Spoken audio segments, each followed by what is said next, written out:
हर हर महादेव, माता पार्वती की जय। गौरी पुत्र गणेश भगवान की जय। शनि भगवान की जय। प्यारे भक्तों, आज आप सभी श्रवण करेंगे पौष मास की कृष्णा पक्ष की प्रदोष व्रत कथा। साल के आखिरी प्रदोष शनिवार को पड़ रहा है। ऐसे में इसे शनि प्रदोष व्रत के नाम से जाना जाएगा। इस दिन आप भोलेनाथ के साथ शनि देव की भी पूजा अर्चना कर सकते हैं। जिनकी कुंडली में शनि की 7.5 या ढैया है, उन्हें तो विशेष रूप से शनि प्रदोष व्रत करना चाहिए। इसके अलावा जो लोग संतान की प्राप्ति या सुख शांति चाहते हैं, उनके लिए भी प्रदोष व्रत बहुत उत्तम है। ऐसे में पौष महीने की कृष्णा पक्ष की त्रयोदशी तिथि पर पड़ने वाले साल के अंतिम प्रदोष व्रत की तिथि, पूजा मुहूर्त और विधि क्या है, आइए जानते हैं। साल 2024 का आखिरी शनि प्रदोष व्रत कब है? 28 दिसंबर को साल का आखिरी प्रदोष व्रत रखा जाएगा। शनि प्रदोष व्रत के मुहूर्त, साल के अंतिम प्रदोष व्रत का मुहूर्त 28 दिसंबर को रात 2:26 से शुरू होगी, जो अगले दिन यानी 29 दिसंबर को सुबह 3:32 पर समाप्त होगा। प्रदोष व्रत की पूजा मुहूर्त, शनि प्रदोष व्रत की पूजा का उत्तम समय 5:33 से 8:17 तक रहेगा, यानी कुल 2 घंटे 44 मिनट की अवधि है। जानिए शनि प्रदोष व्रत पूजन विधि के बारे में। इस दिन व्रती को ब्रह्म मुहूर्त में उठकर स्नान करना चाहिए। इसके बाद भगवान शिव और शनि देव का ध्यान करके व्रत का संकल्प लें। पूजा के लिए सबसे पहले घर के पूजा स्थल को साफ करें और वहां शिव और शनि देव की मूर्ति या चित्र रखें। फिर शनि देव के चित्र के पास तेल का दीपक रखें और भगवान शिव के पास दूध, जल, फूल, बेलपत्र आदि अर्पित करें। प्रदोष व्रत का समापन रात को करना चाहिए। रात को शिव और शनि देव की पूजा करके व्रत को समाप्त करें और प्रसाद वितरण करें। शनि प्रदोष व्रत की महत्व। शनि प्रदोष व्रत 2024 का यह अवसर विशेष रूप से शनि और भगवान शिव से आशीर्वाद प्राप्त करने के लिए है। इस दिन की पूजा से शनि की कष्ट समाप्त होते हैं और व्यक्ति को मानसिक, शारीरिक और आर्थिक सुख की प्राप्ति होती है। साथ ही भगवान शिव की उपासना से हर संकट दूर होता है।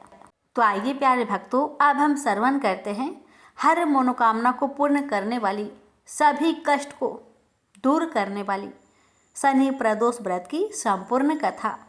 प्रेम से बोलिए हर हर महादेव, माता पार्वती की जय, शनि भगवान की जय। कथा इस प्रकार है। एक नगर सेठ थे। सेठ जी के घर में हर प्रकार की सुख सुविधाएं थी, लेकिन संतान नहीं होने के कारण सेठ और सेठानी हमेशा दुखी रहते थे। काफी सोच विचार करके सेठ जी ने अपना काम नौकरों को सौंप दिया और खुद सेठानी के साथ तीर्थ यात्रा पर निकल पड़े। अपने नगर से बाहर निकलने पर उन्हें एक साधु मिले जो ध्यान मग्न बैठे थे। सेठ जी ने सोचा, क्यों ना साधु से आशीर्वाद लेकर आगे की यात्रा की जाए।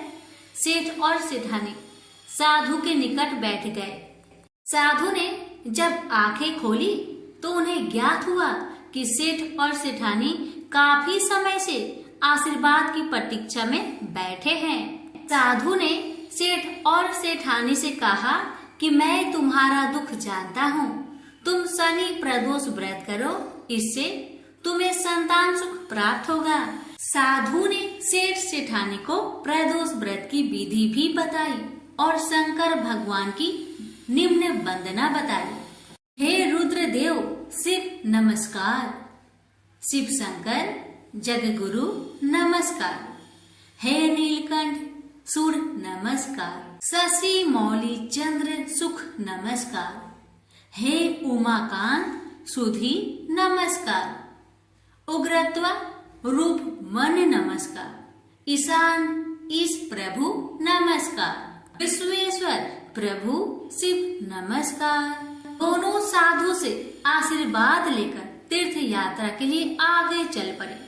तीर्थ यात्रा से लौटने के बाद सेठ और सेठानी ने मिलकर शनि प्रदोष व्रत किया, जिसके प्रभाव से उनके घर एक सुंदर पुत्र का जन्म हुआ और खुशियों से उनका जीवन भर गया।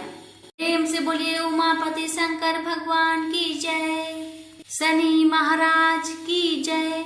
पार्वती जब भी अपने पति शिव के साथ दूसरे देवताओं के निवास स्थान पर जाती और वहां उनके सजे धजे सुंदर भवनों को देखती तो उन्हें बड़ी हीनता का बोध होता। वो यह महसूस करती कि हमसे छोटे छोटे देवताओं के पास भी बड़े बड़े भव्य भवन हैं, लेकिन हमारे पास कुछ भी नहीं। कहने को मैं आदिदेव शिव की पत्नी हूँ, लेकिन रहने के लिए मिली है कैलाश पर्वत की कंदराएं और पहनने के लिए वल्कल। किसी उचित आवास के अभाव में मैं अन्य सुख सुविधाओं का भी उपभोग नहीं कर सकती।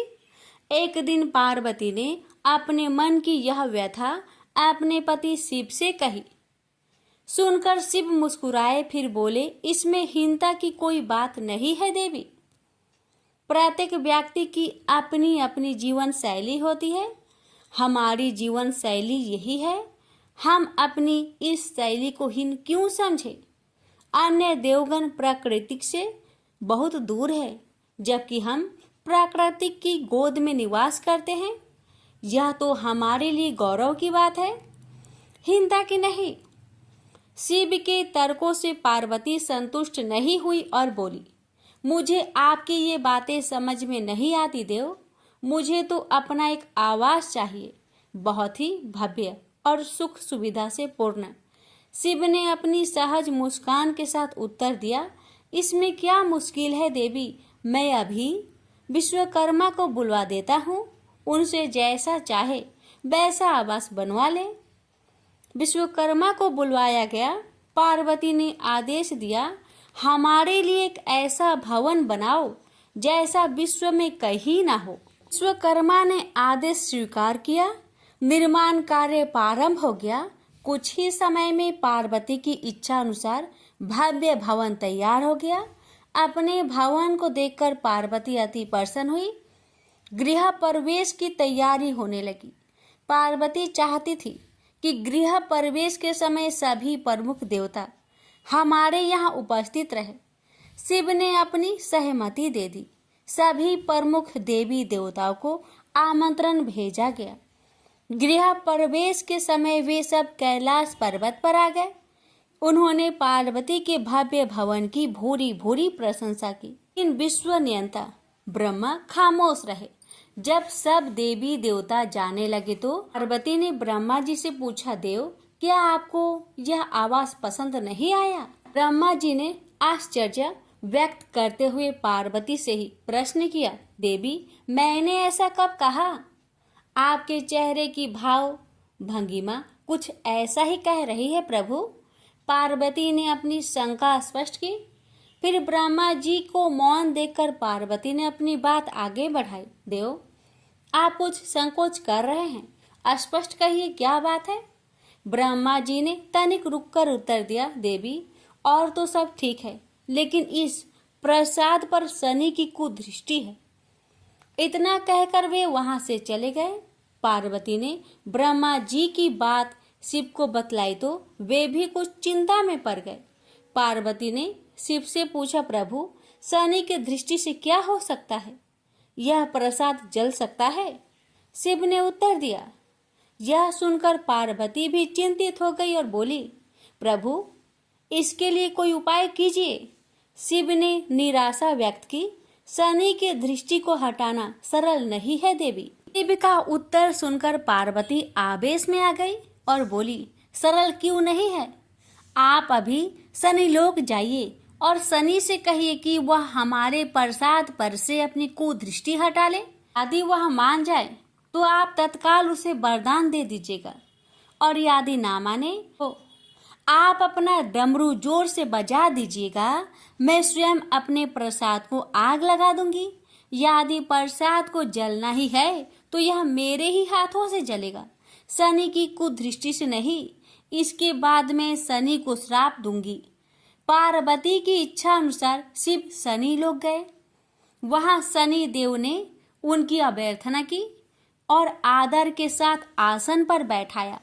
आसन ग्रहण करने के बाद शिव ने अपने आने की प्रयोजन बताया।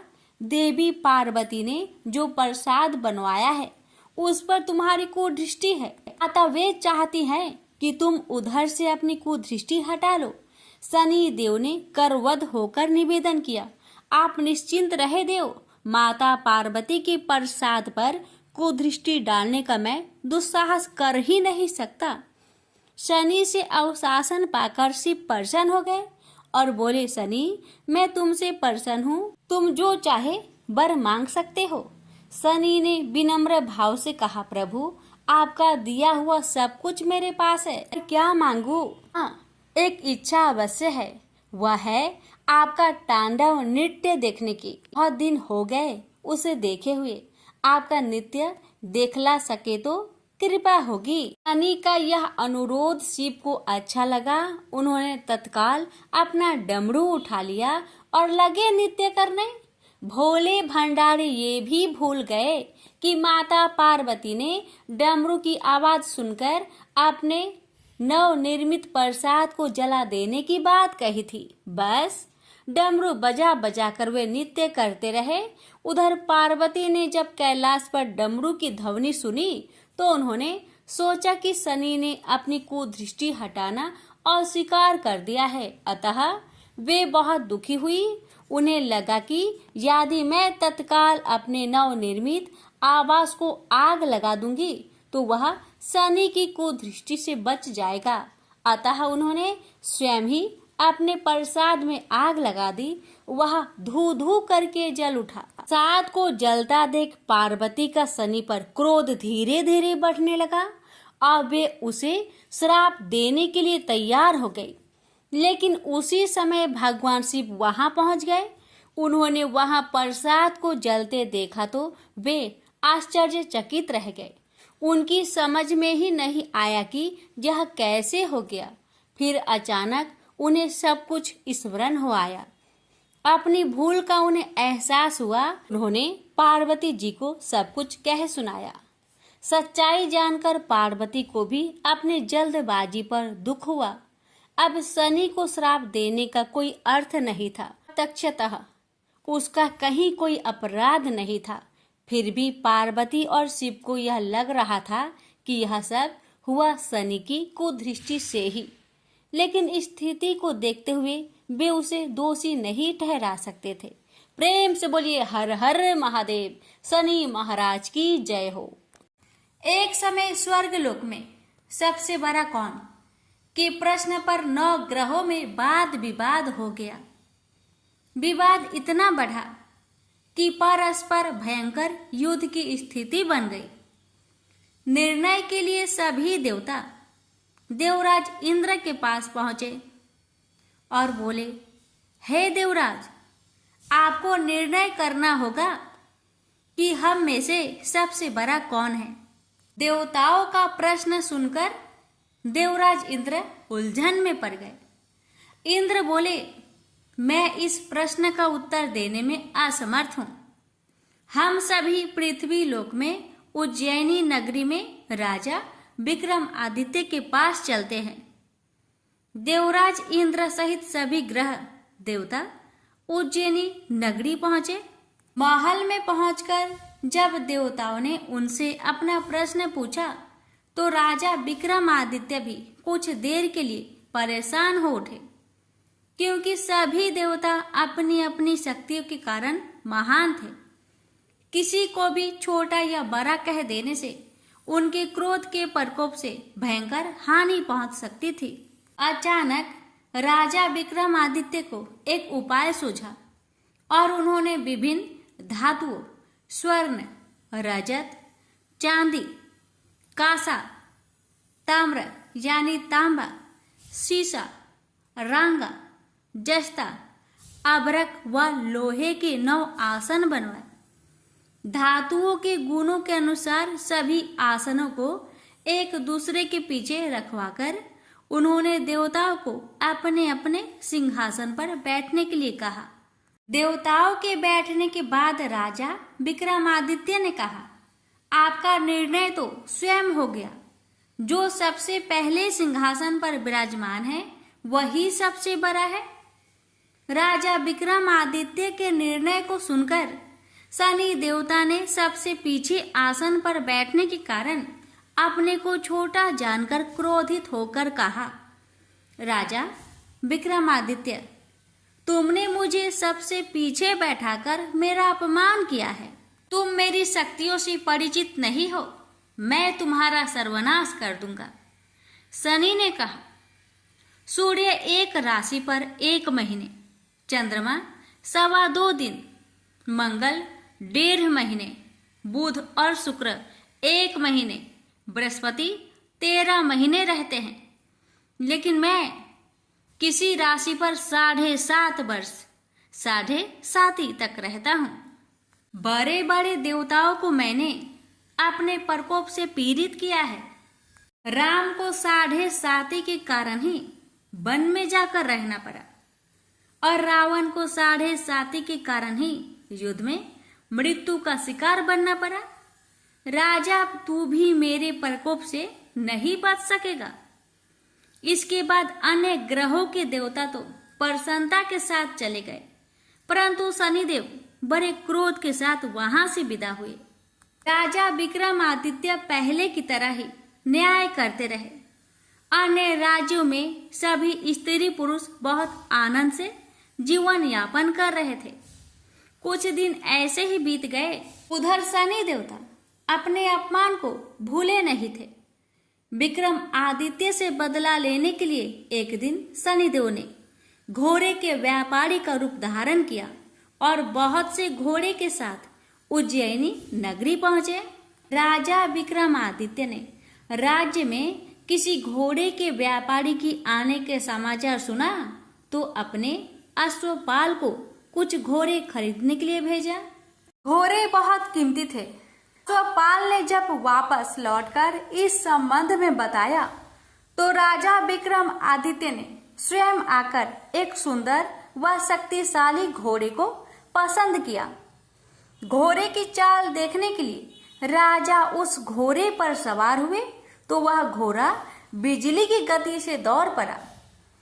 तेजी से दौड़ता घोड़ा राजा को दूर एक जंगल में ले गया और फिर राजा को वहां गिराकर जंगल में कहीं गायब हो गया। राजा अपने नगर को लौटने के लिए जंगल में भटकने लगा, लेकिन उन्हें लौटने का कोई रास्ता नहीं मिला। राजा को भूख प्यास लगाई। बहुत घूमने पर उसे एक चरवाहा मिला। राजा ने उससे पानी मांगा। पानी पीकर राजा ने उस चरवाहे को अपनी अंगूठी दे दी। फिर उससे रास्ता पूछकर वह जंगल से निकलकर पास के नगर में पहुंचा। राजा ने एक सेठ की दुकान पर बैठकर कुछ देर आराम किया।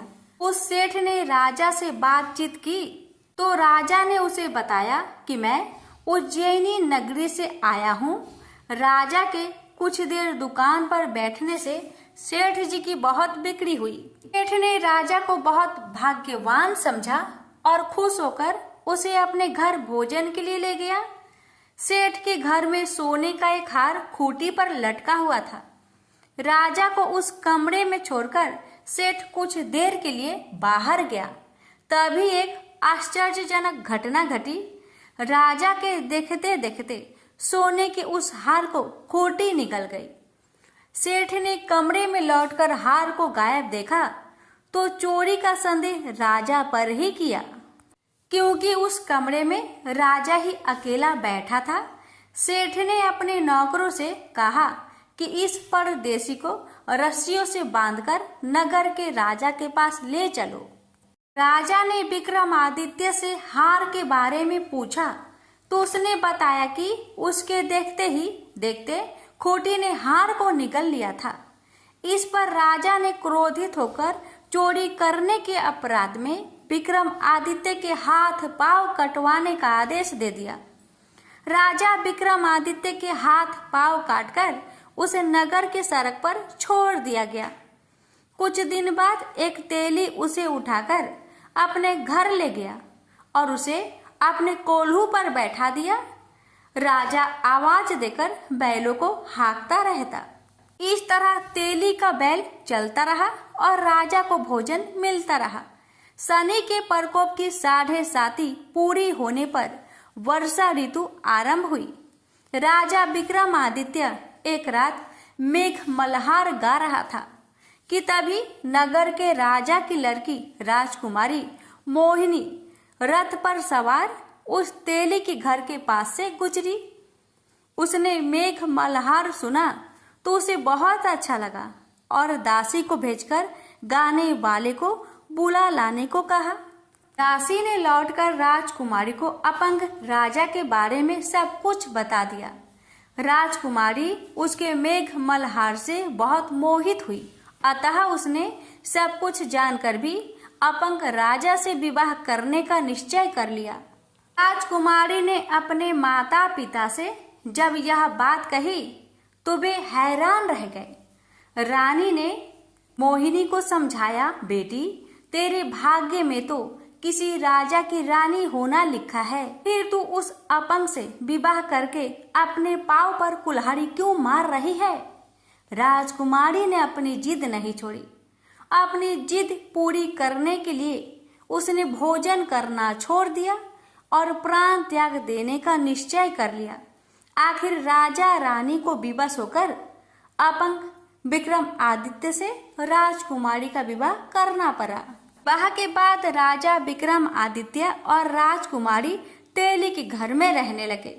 उस रात स्वप्न में शनिदेव ने राजा से कहा, राजा तुमने मेरा प्रकोप देख लिया, मैंने तुम्हें अपने अपमान का दंड दिया है। राजा ने शनिदेव से क्षमा करने को कहा और प्रार्थना की, हे शनिदेव, आपने जितना दुख मुझे दिया है अन्य किसी को न देना। शनिदेव ने कुछ सोचकर कहा, राजा मैं तुम्हारी प्रार्थना स्वीकार करता हूँ। जो कोई स्त्री पुरुष मेरी पूजा करेगा, शनिवार को व्रत करके मेरी व्रत कथा सुनेगा, उस पर मेरी अनुकंपा बनी रहेगी। प्रातःकाल राजा विक्रमादित्य की नींद खुली तो अपने हाथ पांव देखकर राजा को बहुत खुशी हुई। उसने मन ही मन शनिदेव को प्रणाम किया। राजकुमारी भी राजा के हाथ पांव सही सलामत देखकर आश्चर्य में डूब गई। राजा विक्रमादित्य ने अपना परिचय देते हुए शनिदेव के प्रकोप की सारी कहानी सुनाई। सेठ को जब इस बात का पता चला तो दौड़ता हुआ तेली के घर पहुंचा और राजा के चरणों में गिरकर क्षमा मांगने लगा। राजा ने उसे क्षमा कर दिया क्योंकि यह सब तो शनिदेव के प्रकोप के कारण हुआ था। सेठ राजा को अपने घर ले गया और उसे भोजन कराया।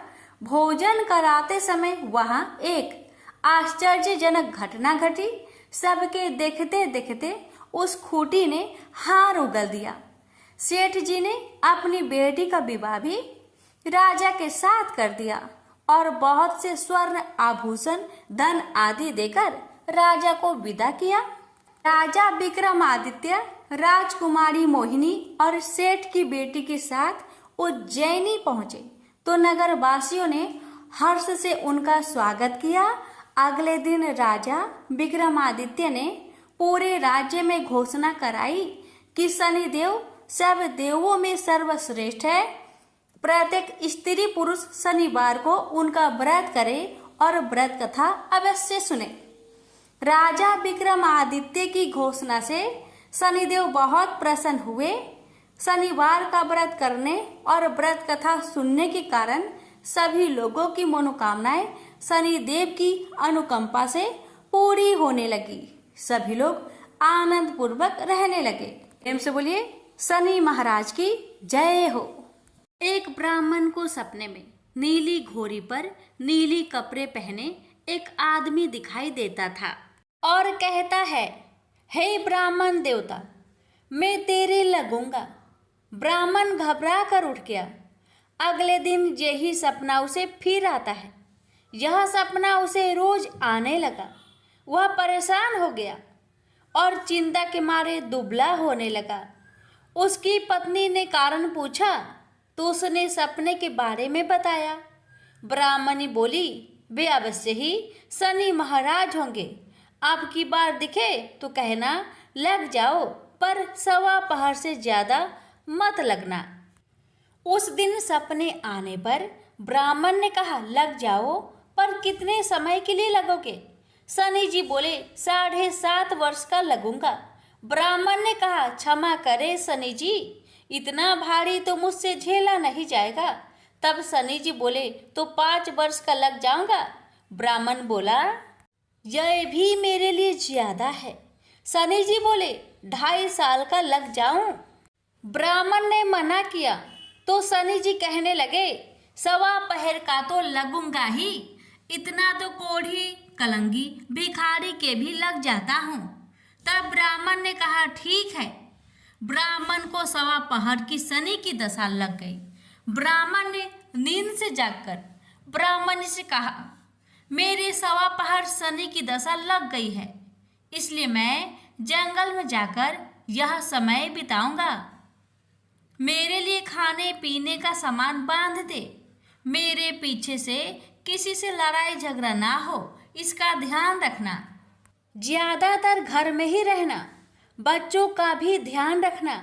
इस सवा पहर के समय में कोई गाली भी दे तो चुपचाप सुन लेना, बहस मत करना।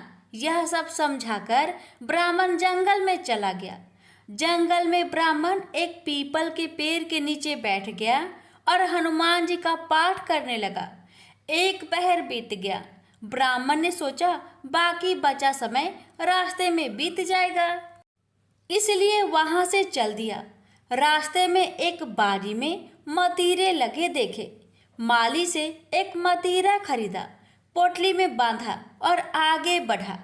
आगे एक आदमी मिला जो असल में शनिदेव थे। ब्राह्मण से पूछा, पोटली में क्या है? उसने कहा, मतीरा है। शनिदेव बोले, दिखाओ। ब्राह्मण ने पोटली खोली। उसमें राजकुमार का कटा हुआ खून से लथपथ सिर दिखा। शनिदेव ब्राह्मण को राजा के पास ले गए और कहा कि इस ब्राह्मण ने राजकुमार की हत्या कर दी है। इसके पास पोटली में राजकुमार का सिर है। राजा ने कहा, मैं यह नहीं देख सकता, इस ब्राह्मण को सूली पर चढ़ा दो। राजा के यहाँ हाहाकार मच गया। ब्राह्मण को सूली पर चढ़ाने से पहले पूछा गया कि उसकी कोई आखिरी इच्छा हो तो बताए। ब्राह्मण ने सोचा किसी तरह सवा पहर पूरा करना होगा। उसने कहा, वहाँ रोज बालाजी की कथा सुनता है।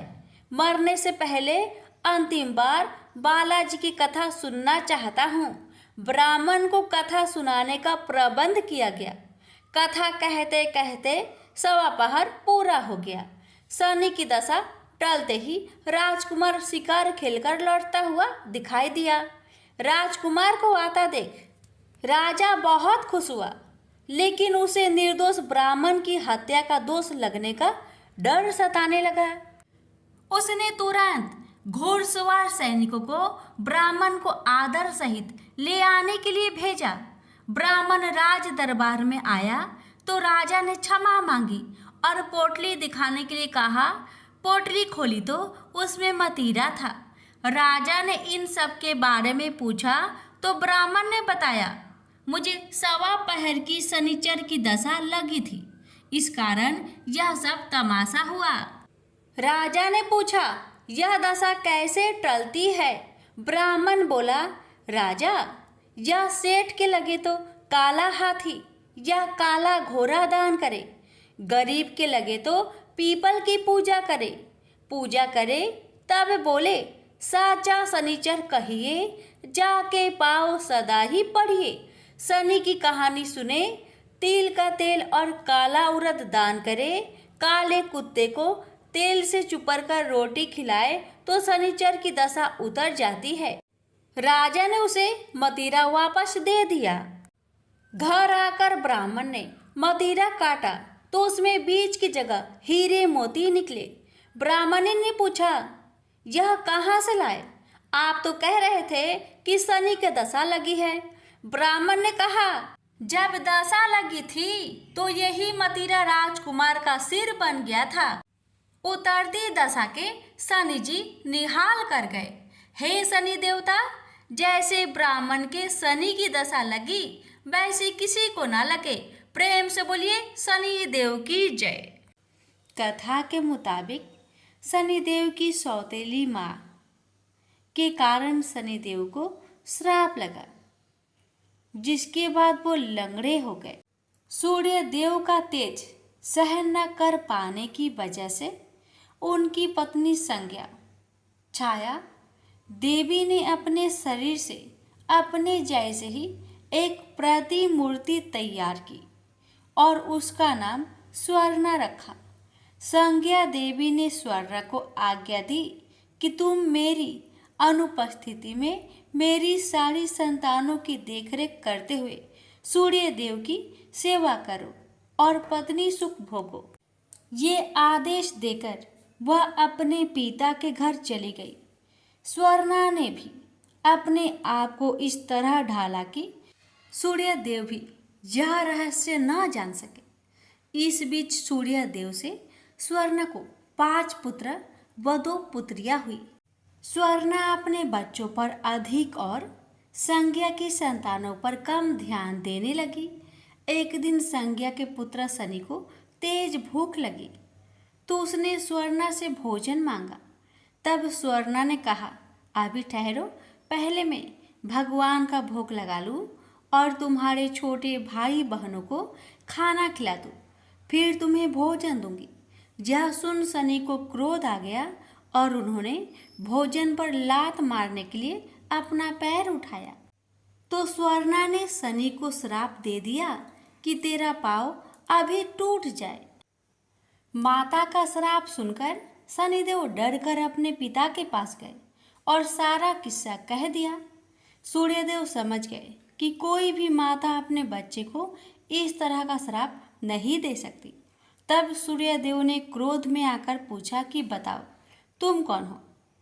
सूर्य का तेज देखकर स्वर्णा घबरा गई और सारी सच्चाई बता दी। तब सूर्यदेव ने शनि को समझाया कि स्वर्णा तुम्हारी माता तो नहीं है परंतु माँ के समान है, इसलिए उसका श्राप व्यर्थ तो नहीं होगा, परंतु यह उतना कठोर नहीं होगा कि टांग पूरी तरह से अलग हो जाए। हाँ, तुम आजीवन एक पाँव से लंगड़ाकर चलते रहोगे। यही कारण है कि शनिदेव लंगर कर चलते हैं। प्रेम से बोलिए शनि भगवान की जय। प्यारे भक्तों, अब आप श्रवण करेंगे शनि स्रोत पाठ, जिसे श्रद्धा भाव से श्रवण करने से हर कष्टों से मुक्ति मिलती है। आइए सुनते हैं। प्रेम से बोलिए शनि भगवान की जय। जिनके शरीर का रंग भगवान शंकर के समान कृष्ण तथा नीला है, उन शनिदेव को मेरा नमस्कार है। इस जगत के लिए कालाग्नि एवं कृतांत रूप शनिचर को पुनः पुनः नमस्कार है। जिनका शरीर कंकाल जैसा मांसहीन तथा जिनकी दाढ़ी, मूछ और जटा बढ़ी हुई है, उन शनिदेव को नमस्कार है। जिनके बड़े बड़े नेत्र, पीठ में सटा हुआ पेट तथा भयानक आकार वाले शनिदेव को नमस्कार है।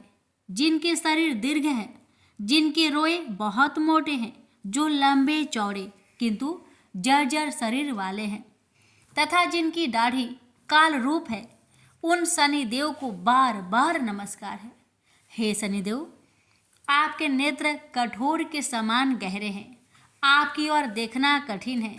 आप रुद्र, भीषण और विकराल है, आपको नमस्कार है। सूर्य नंदन भास्कर पुत्र, अभय देने वाले देवता, वली मुख, आप सब कुछ भक्षण करने वाले हैं। ऐसे शनिदेव को प्रणाम है। आपकी दृष्टि अधोमुखी है। आप संवर्तक, मंद गति से चलने वाले तथा जिसका प्रतीक तलवार के समान है, ऐसे शनिदेव को पुनः पुनः नमस्कार है। आपने तपस्या से अपने देह को दग्ध कर लिया है। आप सदा योग अभ्यास में तत्पर, भूख से आतुर और अतिरिक्त रहते हैं। आपको सर्वदा सर्वदा नमस्कार है, जिसके नेत्र ही ज्ञान है। कश्यप नंदन सूर्य पुत्र शनिदेव आपको नमस्कार है। आप संतुष्ट होने पर राज्य दे देते हैं और रुष्ट होने पर उसे तत्क्षण छीन लेते हैं। वैसे शनिदेव को नमस्कार।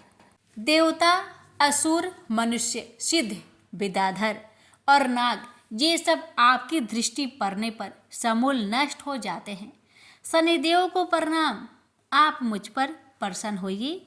मैं वर पाने के योग्य हूँ और आपकी शरण में आया हूँ। राजा दशरथ के इस प्रकार प्रार्थना करने से शनिदेव अत्यंत प्रसन्न हुए और उन्होंने कहा कि उत्तम व्रत का पालन करने वाले राजा दशरथ, तुम्हारी इस स्तुति से मैं अत्यंत संतुष्ट हुआ। इसलिए हे रघुनंदन, तुम इच्छा अनुसार वर मांगो, मैं अवश्य दूंगा। इस पर राजा दशरथ ने कहा कि हे प्रभु, यदि आप प्रसन्न हैं तो आज से आप देवता, असुर, मनुष्य, पशु, पंछी तथा नाग किसी भी प्राणी को पीड़ा ना दे। बस यही मेरा प्रिय वरदान है। राजा की इस विनम्रता से स्तब्ध और अति प्रसन्न शनिदेव ने कहा कि वे वैसे इस प्रकार का वरदान वे किसी को नहीं देते, परंतु संतुष्ट होने के कारण उन्हें दे रहे हैं। इसके बाद शनिदेव ने वरदान स्वरूप राजा दशरथ को वचन दिया कि इस स्रोत को जो भी मनुष्य, देव अथवा असुर, सिद्ध तथा विद्वान आदि पढ़ेगा या श्रद्धा से सुनेगा, उसे शनि के कारण कोई बाधा नहीं होगी। जिनकी महादशा या अंतरदशा में, गोचर में अथवा लग्न स्थान द्वितीय, चतुर्थ, अष्टम या द्वादश स्थान में शनि हो, वे व्यक्ति आदि पवित्र होकर दिन में 3 बार प्रातः, मध्य और सायंकाल के समय इस स्रोत को ध्यान से देखकर पढ़ेंगे या सुनेंगे, उनको निश्चित रूप से ही शनि पीड़ित नहीं करेगी। प्रेम से बोलिए शनि भगवान की जय।